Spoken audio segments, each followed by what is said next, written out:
জুলাই মাস ৩১ দিনের। বাংলাদেশের চলমান ইতিহাস বলে না, জুলাই এখন ৩৬ দিনের। কোনো জ্যোতির্বিজ্ঞান নয়, কোনো গণিত নয়, এ ছিল মানুষের রক্তে লেখা এক নতুন তারিখ। ২০২৪ সালের জুলাই শুরুটা হয়েছিল চাকরির কোটা ব্যবস্থার সংস্কারের দাবিতে শিক্ষার্থীর প্রতিবাদ দিয়ে।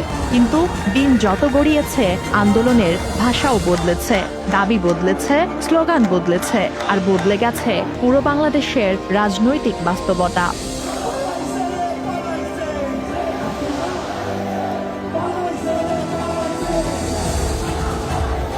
জুলাই তখন আর শুধু একটি মাস নয়, একটি প্রতিরোধের নাম, একটি সাহসের নাম।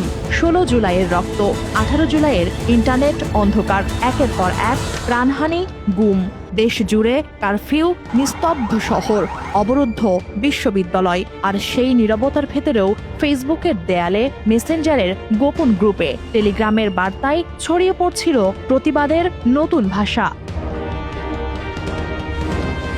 ডিজিটাল বাংলাদেশ তখন হয়ে উঠেছিল ডিজিটাল প্রতিরোধের বাংলাদেশ। জুলাইয়ের শেষ দিকে এই আন্দোলন রূপ নিল গণ অভ্যুত্থানে। ঠিক তখনই সামাজিক যোগাযোগ মাধ্যমে জন্ম নিল এক অদ্ভুত ধারণা, জুলাই শেষ হয়নি, জুলাই চলবে। একজন প্রবাসী সাবেক আমলা সামাজিক যোগাযোগ মাধ্যমে লিখলেন, জুলাইকে ৩১ দিনেই শেষ করা যাবে না। যতদিন পর্যন্ত মানুষের দাবি পূরণ না হবে ততদিন চলবে জুলাই। এরপর থেকে ১ আগস্ট হয়ে গেল ৩২ জুলাই, ২রা আগস্ট ৩৩ জুলাই, এভাবে ৫ আগস্ট হয়ে গেল ৩৬ জুলাই। ৩৬ জুলাই অগণিত মানুষ রাজধানীর দিকে এগিয়ে আসে।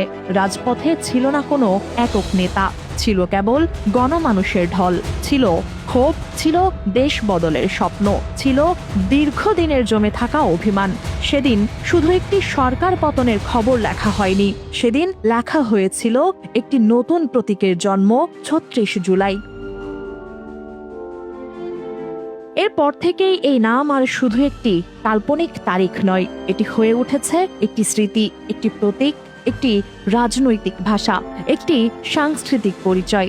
ঢাকার দেয়ালে আঁকা হলো ৩৬ দিনের জুলাই ক্যালেন্ডার।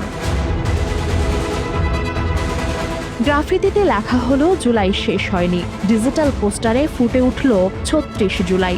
দেশ বিদেশের গণমাধ্যম এই অদ্ভুত তারিখের ব্যাখ্যা শুরু করতে লাগলো। গবেষকেরা বললেন এটি একটি সিম্বলিক ডেট, অর্থাৎ এমন একদিন যা ক্যালেন্ডারে নেই কিন্তু জাতির স্মৃতিতে চিরস্থায়ী। এরপর বিভিন্ন প্রামাণ্যচিত্র, গবেষণা, শিল্পকর্ম ও আলোচনায় ৩৬ জুলাই বাংলাদেশের গণ অভ্যুত্থানের প্রতীক হিসেবে জায়গা করে নেয়। কেউ একে বলেন বিদ্রোহের দিন, কেউ বলেন পুনর্জন্মের দিন, আবার কেউ বলেন নতুন বাংলাদেশের জন্ম তারিখ। কিন্তু একটি বিষয়ে সবাই একমত, ৩৬ জুলাই কোনো সংখ্যা নয়, এটি একটি অনুভূতি। যেই অনুভূতি বলে সব মাস ক্যালেন্ডারে শেষ হয় কিন্তু মানুষের সংগ্রাম শেষ হয় না।